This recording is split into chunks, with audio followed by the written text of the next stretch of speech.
Good morning, everyone. Saturday afternoon, I checked my emails and there was one from Marge, and innocently I opened it, you know, and well, how could I say no to Marge? It was very short notice, as she has acknowledged, and that's fine. So it's a personal experience. So I've just got a bunch of rough notes, and I hope that you can relate to what I'm saying and pick up something for your own life from it. As I've mentioned before, I was born on my mom and dad on a farm, a market gardening farm in Scarborough, Lawrence and Kennedy area. And eventually we had to move because, well, you know what Scarborough's like now.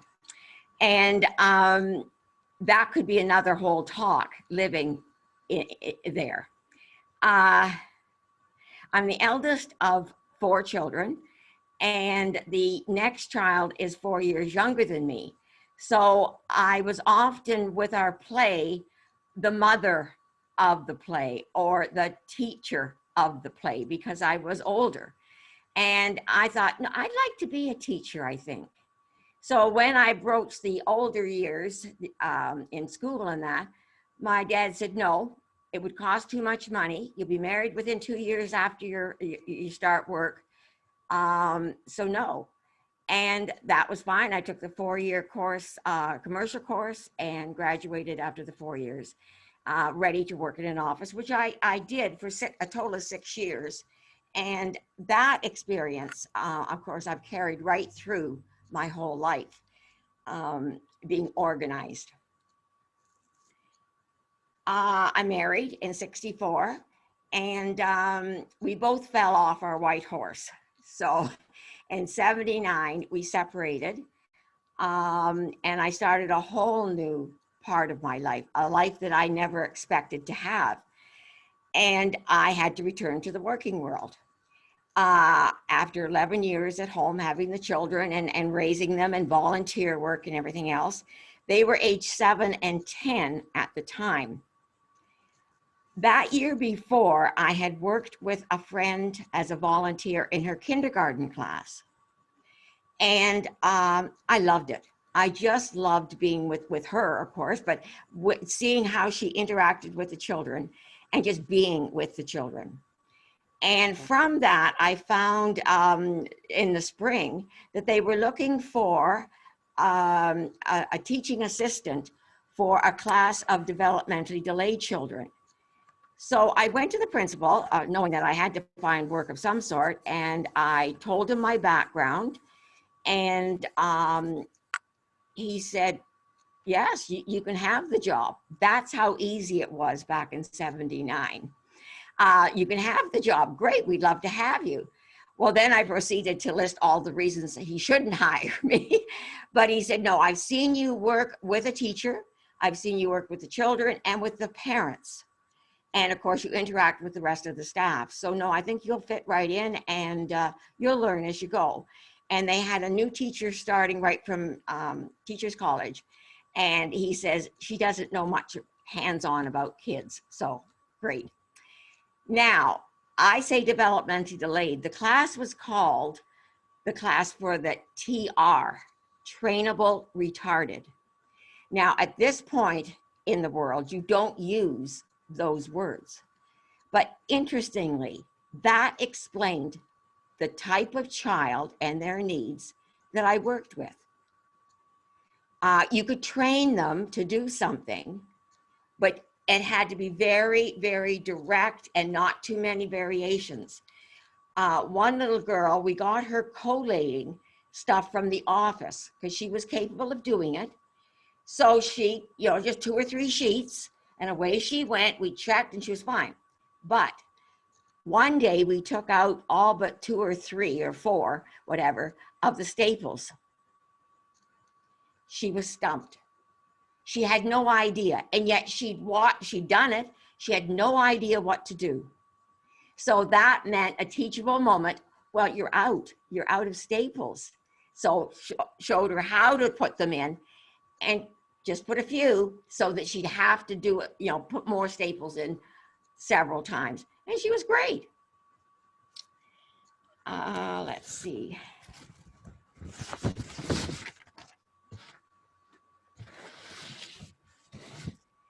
Over the years, I worked with 7 different teachers, and they were interesting lot.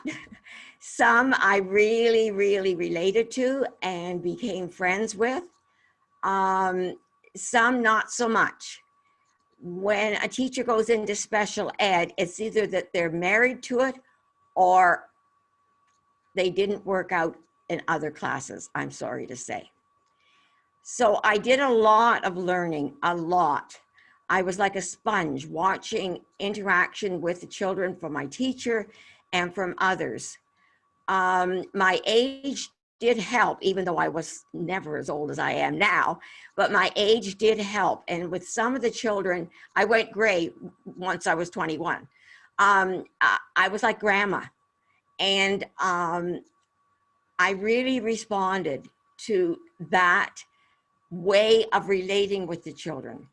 They came to us with their learning problems for sure, but some of them had physical issues, like being in a wheelchair, and of course behavior.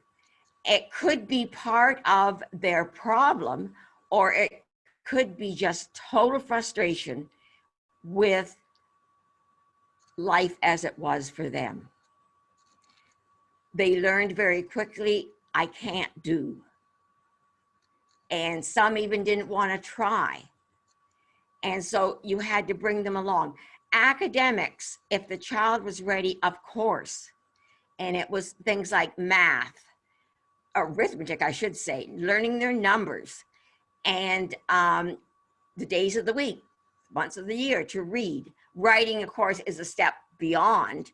And I don't think any of my children got to that point. I was in that career for 22 years. And so I had a lot of children that I worked with over the years. I don't see them now as a rule, but a couple of them are with Daybreak. So when our church was open, we had some Daybreak residents come with their assistant, and it was good to get back to relating to people that have issues, that have problems, and just get them to communicate. What the child needed when they got off the bus was acceptance. First and foremost, acceptance.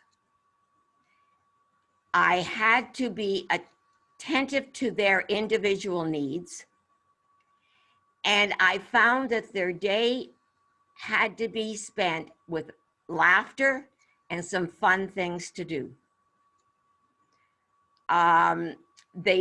They needed routine. If there was a supply teacher in, I learned very quickly to talk with the supply teacher and say, look, if you want to look after the class, that's your job. But we have circle time, as all primary classes do, in the first thing. If I look after it and you pick up clues, I think our day will do much better. Well, they learned very quickly because the children would react. It was a different person. She was doing the date wrong. You know, first we do this and then we do this. So it was we had a much easier day. And I looked forward to several supply teachers that came back all the time. And the big thing is the child needed praise.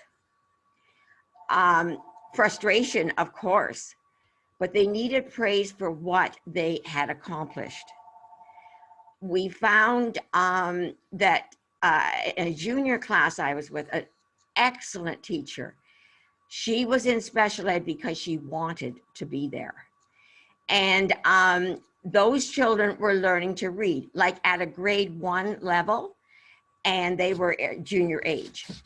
And she had a system where there was bins of books, and in free time, you could go over and get a book and read it.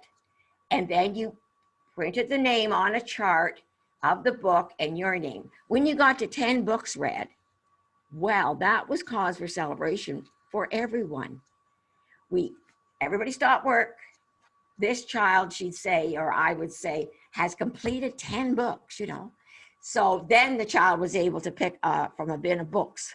She was very, very language centered. So we all celebrated. And so that class got to know that they were in with a group of people that cared about them and accepted the way they were. Now, for the child that couldn't read 10 books, we had 10 different activities they could do. And that was their level, and that was fine. I don't have my notes written out in order, okay? Special memories. Oh, yes. Learn very quickly, too, that you could read a story, talk about the pictures, but you could just tell, you know, it was out of that, like, what is she talking about? So we found that we had to do concrete work. And that first teacher I was with, we were out and about in the community, looking at things, not just verbally in a picture, but looking at a leaf, looking at a tree, and having them experience their world with all their senses. We went to the parks. One school I was at, we could walk to the mill pond. We took seasonal trips 4 times a year to Bruce's Mill. And back then, I hasten to say, you know, you could drive children in your car, and the only stipulation was to have $1 million insurance. That was it. Nowadays, you'd never had a teacher have one child in their car because it's a different world. But that opened us to many, many experiences. We had one parent for a number of years that had a 9-passenger van. So basically we could all go in there. And we'd go to the zoo, the lion safari, maple sugar bush every year. It was either sunny or muddy, we decided, for maple syrup. And one group we even took to a restaurant. And because their behavior said they could go. And boy, did they work hard to be able to go. Center Island and going to a farm, those were all great learning experiences. We'd come back to the classroom then, of course, and talk about it. They'd make pictures about it, and we'd do a story about it. But it was a way of remembering and experiencing it again. One very fond memory is taking, I would say maybe 4 years at least, taking the class for overnight camping at Bruce's Mill. Well, the principal thought we were nuts, but he was totally behind what we were doing. And so we told him what we intended to do. He said, go for it. I totally trust you. Go for it. Have to get, okays from parents. So off we went in the morning. We always chose a nice day to leave. We didn't get a bus, so we didn't have to worry about busing and that. So we'd go off on a Thursday morning, experience all day, tenting at night, and then breakfast and lunch the next day. And of course, that was Friday because they needed the sleep. We as staff needed the sleep too. So we always did a Thursday, Friday, and then we had the weekend. Some of the fondest memories I have. There was one little boy, we got the tents up, and he proceeded to take all the things out of his bag. And he was very organized. He was a little Downs child. And he had his underwear in one pile, one pair, his socks, his new tops. He was moved into that tent. And we did get sleep. We knew who to put with whom. There was an adult in each tent. And it was just great. It was a wonderful experience.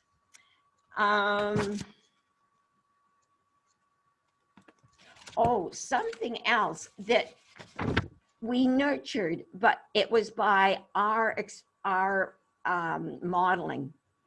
And that was to create empathy and compassion in our kids.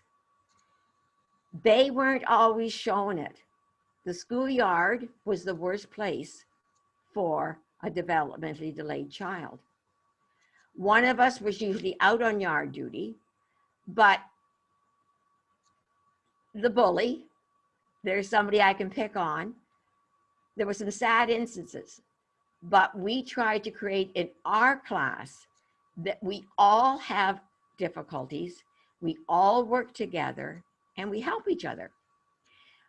For 4 or 5 years, we had a boy, this was the junior age boy, that had seizures, not epilepsy, but seizures. And he could have 6, 7 a day. And each time he would bolt up and end up on the floor. And immediately the bladder would release. You know, we had kids running to get his extra set of clothes. Here, this is for when you're okay. No laughter, just I'll help you. Someone having difficulty with their behavior, well, the comment would be, well, he needs to calm down. But it was said in a loving way. And that was good to see. What else? When we went to Bruce's Mill in the Four Seasons, in the fall, everybody would have a turn laying on the ground and we'd all pile leaves on top of them, okay? In the winter, it was with the snow. Well, we had, at that point, 2 girls in wheelchairs. So we'd lift them out, get them positioned. I'd make sure their face was covered. They were ever so excited to be able to experience what everyone else was doing. Not many people would have done that, but we felt it was important. And then you'd hear, now remember, we have to be careful. We can't get it on our face. Everybody else, it didn't matter where it go. But you know, they were ever so careful and ever so excited to see their classmate enjoying nature like they were. And of course, then the camping, that was, they came camping with us too. Now, what have I learned from being in a classroom with special needs children? Tremendous insight and acceptance. Those aren't the words I need, but that we are all created equal. We are born as little babies and we're equal. We were created equal. But that baby isn't always, quote unquote, normal. Often, one great myth I learned to get rid of right away is that Down's children are not in a late life pregnancy. Several of our parents, that was their first child. Through the years, a couple of our children were adopted out when they were babies.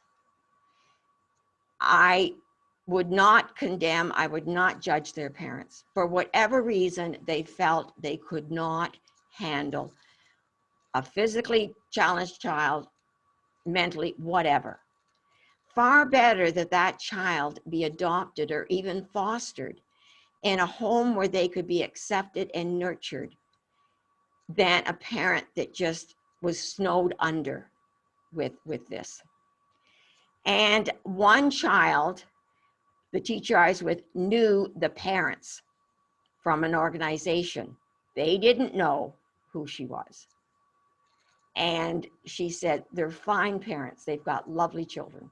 But for whatever reason, that one little boy, they felt they could not nurture. Try another way. The book or your common sense may say, well, the child will learn if I. Well, maybe they didn't.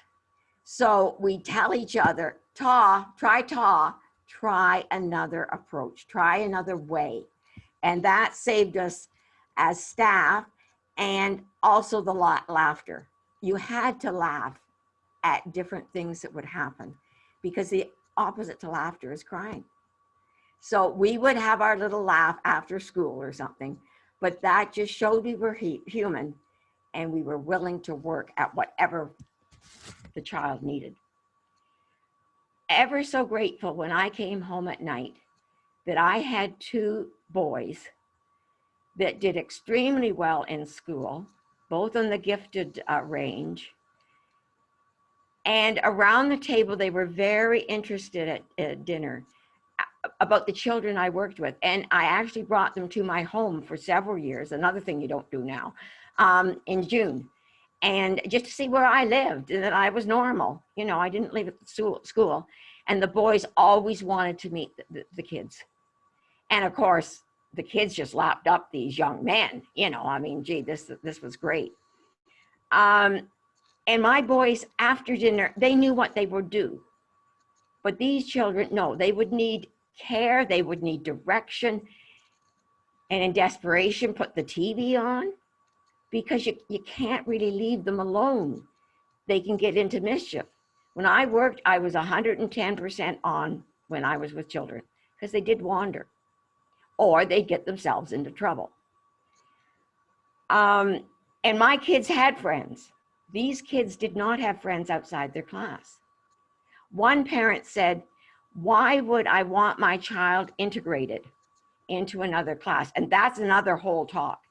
Why would I want them integrated into another class? Those children are going to look at them and say, oh, they look strange, they can't do, and all the stuff that we know about. And one parent, I thanked her, she said, if you think that by putting my child, who was Downs and low functioning, putting my child in a kindergarten class or a grade 4 class, he's going to be fine. And those normal kids are going to rub off on them and invite him to their birthday party. I don't think it's going to happen. And you know, it never did. That was a realistic, and she was a foster parent. I think I'll stop there. I have no idea if I've gone past 10 minutes. Of course, I can talk on and on. You probably have sensed that through other weeks. I think I'll leave it there.